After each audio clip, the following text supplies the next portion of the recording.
Si vous vous posez des questions sur la façon dont l'interdiction des réseaux sociaux pour les adolescents en Australie va réellement fonctionner, vous n'êtes pas seul. Je vais essayer de répondre aussi précisément que possible à 3 des grandes questions, en commençant par « Que va-t-il réellement se passer le 10 décembre ?» Ça paraît basique, mais honnêtement, c'est une excellente question. Quiconque vous dit aujourd'hui qu'il sait exactement à quoi ressemblera l'interdiction des réseaux sociaux le premier jour ment. En théorie, à partir du 10 décembre, les entreprises de réseaux sociaux, mais on ne sait pas exactement lesquelles, commenceront à vérifier nos âges, même si on ne sait pas exactement comment. L'idée, c'est que si vous vivez en Australie et que vous avez moins de 16 ans, vous serez interdit de posséder un compte. En réalité, cependant, il se peut que tout ne soit pas opérationnel dès le premier jour. L'organisme de régulation chargé de faire appliquer l'interdiction, le commissaire eSafety, a indiqué aux entreprises de réseaux sociaux que leur première priorité devrait être d'exclure les moins de 16 ans qui possèdent déjà un compte. Les plateformes devront également mettre en place des systèmes efficaces pour examiner les erreurs qu'elles commettront, et il y en aura. Le reste, comme la vérification de l'âge de chaque nouvel utilisateur, pourrait arriver plus tard. Mais nous n'en sommes pas certains, car chaque plateforme va procéder différemment, ce qui nous amène à... D'accord, il s'avère donc qu'il n'existe pas qu'une seule façon de vérifier l'âge d'une personne. Premièrement, il y a la vérification de l'âge, qui consiste à prouver son âge avec une date de naissance vérifiée, généralement en fournissant une pièce d'identité comme un permis de conduire ou un passeport.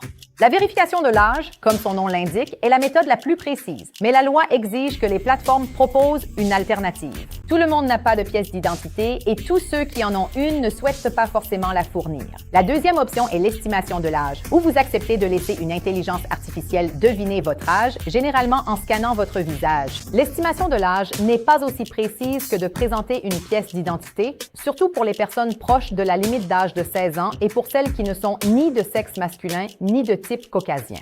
De plus, il existe des moyens de la tromper. Très bien, d'accord.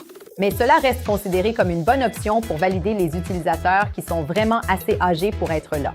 La troisième option est l'inférence de l'âge, où une plateforme devine votre âge en se basant sur ce qu'elle sait déjà de vous.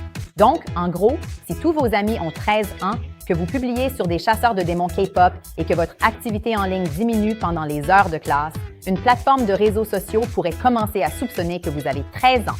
D'un autre côté, si vous avez un compte depuis 2007, que tous vos amis ont la quarantaine et que vous postez principalement dans des groupes de parents, il se peut que vous n'entendiez jamais parler d'eux. Le scénario le plus probable est que les plateformes utiliseront une combinaison des 3 méthodes, mais aucune d'entre elles n'a encore annoncé les détails. À ce propos, vous vous demandez probablement quelles plateformes seront concernées par l'interdiction. Facebook, Instagram, Snapchat, TikTok, X et YouTube sont tous concernés, du moins selon le gouvernement, mais la liste des plateformes qui pourraient l'être est bien plus longue. eSafety a écrit à leur société mère pour leur dire que ces plateformes pourraient aussi être concernées, mais on leur a donné la possibilité de défendre leur position si elles ne sont pas d'accord.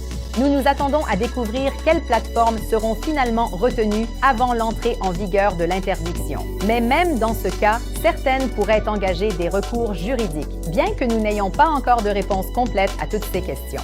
Mais d'une manière ou d'une autre, elles arrivent.